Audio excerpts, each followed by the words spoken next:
से मेरे पास पूरा पहले इससे आगे तक आउटपुट लेने वाले हैं।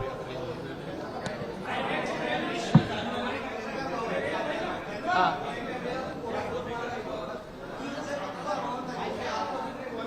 नेते इम्तियाज जलील यांनी पालकमंत्री शिरसाट यांच्यावरती भ्रष्टाचाराचे आरोप केलेले होते आणि आरोपानंतर शिरसाट यांचे समर्थक हे आक्रमक झाले। जलील यांच्या घरावरती शेणफेक आंदोलन करू असा इशारा देण्यात आलेला होता आणि निषेध व्यक्त केला जाणार होता, मात्र हे आंदोलन करण्यापूर्वीच त्यांना पोलिसांनी अटक केली आहे। दरम्यान या सगळ्या संदर्भात इम्तियाज जलील हे पत्रकार परिषद घेत आहेत। आरोपांमुळे शिरसाट समर्थक आहेत ते आक्रमक झालेले आहेत। जलील यांच्या घरासमोर ते आंदोलन करणार होते, शेणफेक आंदोलन करणार असा इशारा दिलेला होता। याच्या पुढे आपण पत्रकार संघामध्ये येऊ। मला नाही माहीत होतं की इथे रेंजचा काही इश्यू आहे म्हणून।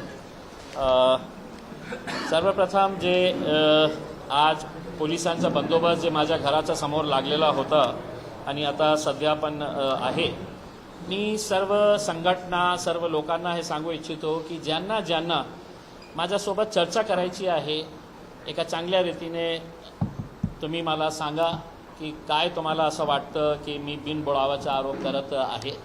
तुम्हाला जे डॉक्युमेंट्स पाहिजे मी तुम्हाला द्यायला तयार आहे आणि चर्चा करण्यासाठी मी तयार आहे। तुम्ही या किंवा मला बोलवा, मी येतो।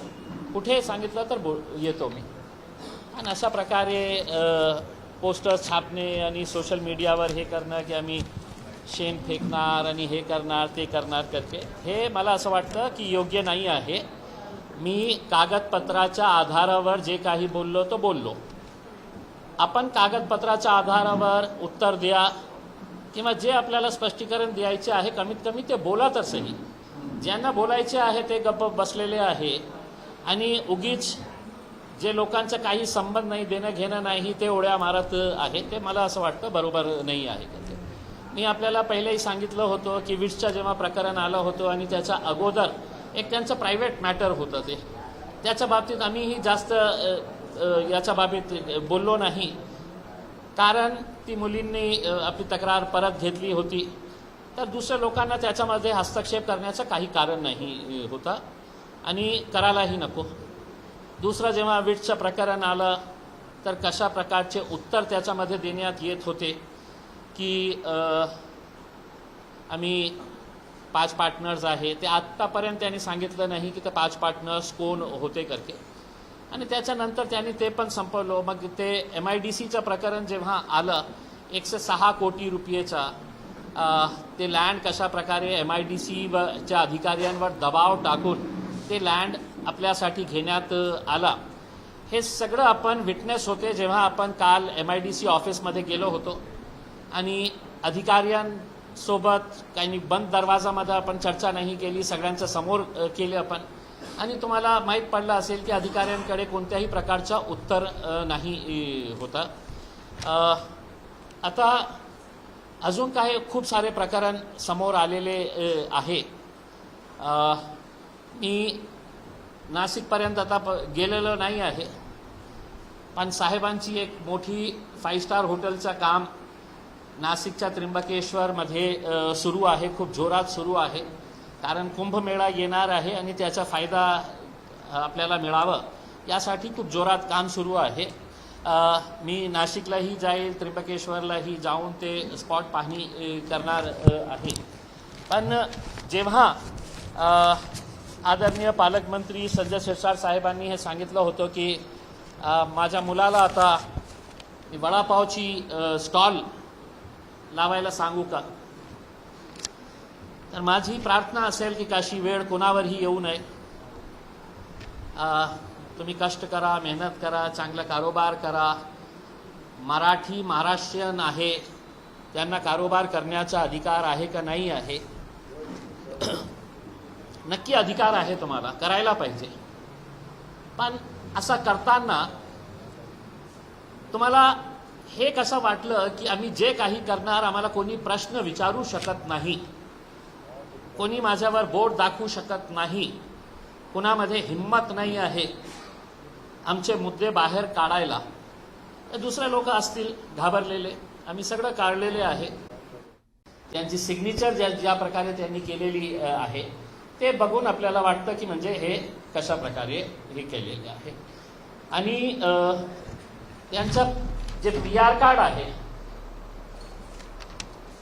आता या जमिनीच्या संदर्भात खूप इंटरेस्टिंग गोष्ट हे आहे, वर्ग 2 ची जागा आहे.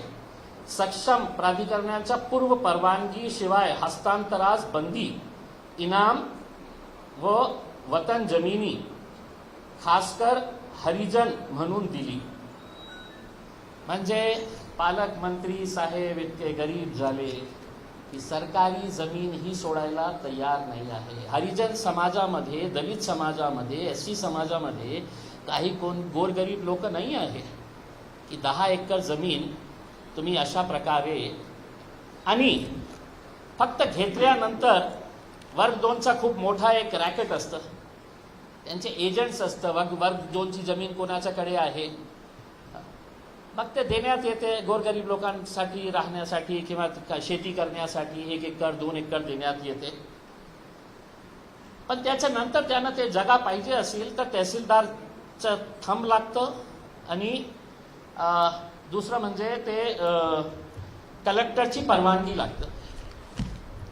आता याच्यामध्ये काय काय झालेलं आहे हे इन्क्वायरी बसली तर मी जे बोलतो, इन्क्वायरी बसली मी जे बोलतो तर ते इन्क्वायरीमध्ये सगळं खरं निघणार आहे.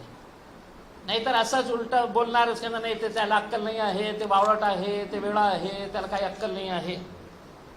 इथे एक तहसीलदार होती, ज्यावेळी यांनी ते हे जागा घेतली तर त्यांना ते रजिस्ट्री आपल्या नावावर करून घ्यायची होती. नियम हे आहे की मार्केट व्हॅल्यूच्या 50% रक्कम, वर्ग 2ची जे जागा असते त्याचा 50% रक्कम जे आहे ते चालानद्वारे सरकारला जमा करावी लागत होती.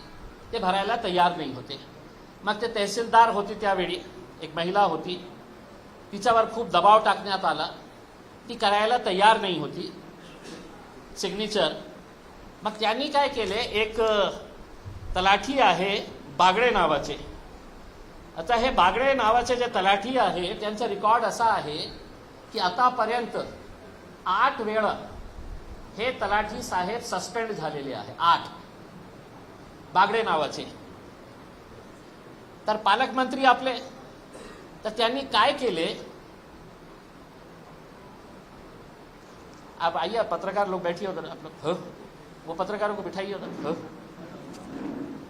बसा तुम्ही बसा. तर त्यांनी काय केलं, सस्पेंड असताना हे तलाठी कलेक्टरला सांगून 4 महिन्यासाठी, सस्पेंड असताना त्याला 4 महिन्यासाठी पोस्टिंग दिली त्या शाजापूरचा जे एरिया आहे त्या झोनचा. हे सगळं रेकॉर्डवर असतील. आणि हे बागडे साहेब जे आहे त्यांच्या बाबतीत मी हे केलं तर मला असं कळलं की जितके झोल झालचे हे प्रकरण असतात ते बागडे साहेब म्हणजे खूप मोठं, की म्हणजे त्याला काहीही वाटत नाही की 6 वेळा 8 वेळा सस्पेंड झाल्यानंतरही ते तितकेच मोठा. मग त्यांनी काय केलं, जेव्हा एक अधिकारी तहसीलदार याच्यावर शिक्का देत नाही होते तर त्यांनी ते जे शिक्का आहे ते बळजबरी त्यांच्याकडून घेण्याचा प्रयत्न केला. त्यांनी नकार दिलं आणि त्यांनी स्पष्ट सांगितलं की तुम्ही 50% जे रक्कम आहे तुम्ही भरा, आम्ही ते तुम्हाला, मग आम्ही परवानगी देतो, आम्हाला काही देणं घेणं नाही आहे. मग कलेक्टर साहेबांचा दबाव होता तिच्यावर, ती तयार नाही होती. मग दुसरे तहसीलदार आले, रमेश मुनलोट साहेब. रमेश मुनलोट साहेबांनी ते आपला सही देऊन ते थंब लागतं, DSC म्हणतात त्याला आपण काय त्यांच्या टेक्निकल भाषेमध्ये, त्यांनी ते थंब लावून ते दिलं. मग असं झाला की ते पेमेंट त्यांनी केलं नाही होतं. मग हे सगळे अधिकारी जे आहे ते पालकमंत्र्याकडे गेले की तुम्ही पुढे अडचण येईल तुम्हाला, की तुम्हाला काहीतरी पैसे भरावं लागणार. मग त्यांनी एक रेक्टिफायचा एक ॲप्लिकेशन दिलं. कलेक्टर साहेबांच्या सांगण्यावरून ते सगळं रेक्टिफाईड करण्यात आलं आणि त्यांच्या नावाने ती जमीन त्यांच्या 2 मुलांच्या नावाने 10 एकर हरिजन समाजाची जे लँड होती ते हरिजन समाजाची लँड ते त्यांच्या मुलांच्या नावावर देण्यात आली.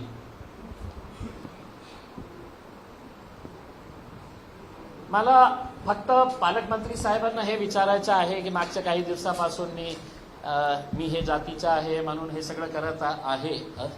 मला त्यांना प्रश्न विचारायचा आहे की आपल्या जातीमध्ये गोरगरीब लोक नाही आहे का? मला कलेक्टरला हे प्रश्न विचारायचा आहे की केंद्र सरकारच्या आयुष हॉस्पिटलसाठी मी खासदार असताना वारंवार पत्र लिहिले होते की आम्हाला केंद्र सरकारने एक हॉस्पिटल सँक्शन केलेला आहे आयुषच्या, त्याच्यासाठी जागा द्या आणि जागा सरकारी उपलब्ध नाही असे सांगणारे कलेक्टर जेव्हा पालकमंत्री जागा मागतो तर सगळं नियम बाजूला ठेवून का कलेक्टरला असं वाटलं नाही की हे सरकारी जमीन आहे, आम्ही गोरगरिबांसाठी ठेवलेली आहे, हे जमीन तुम्हाला कशाला पाहिजे? कलेक्टरला बोलण्याची हिंमत कशी नाही होती? का ते त्याच्या समोर लोटांगण करत होते?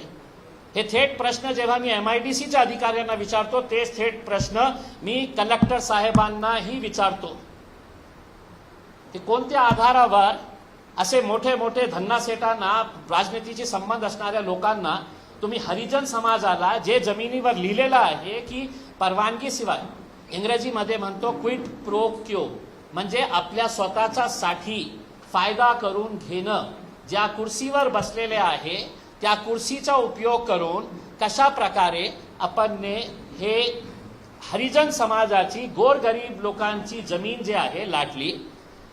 1,10,00,000 रुपये तुम्ही 10 एकर घेतली.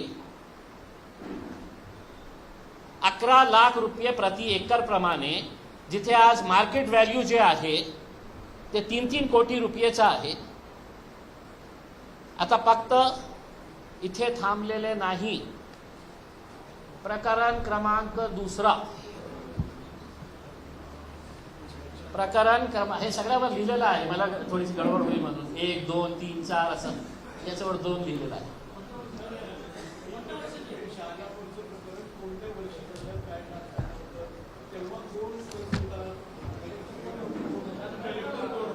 कलेक्टर मला असं वाटतं की सुनील चौहान साहेब होते. आणि याच्यातून एक दुसरी गोष्ट म्हणजे ते मला कोणी महिला होती, मला असं सांगण्यात आलं महिला होती. मी सांगतो. मी आता तुम्हाला अजून एक गोष्ट सांगतो. एक ही थाली में सब कैसे, एक हम्माम में सब नंगे है बोलते हैं का उसमें. तर एकनाथ शिंदे साहेबांचे जितके आहे ना, त्यावेळी प्रकरण गेलं, हे प्रकरण गेलं त्यावेळचे महसूल राज्यमंत्री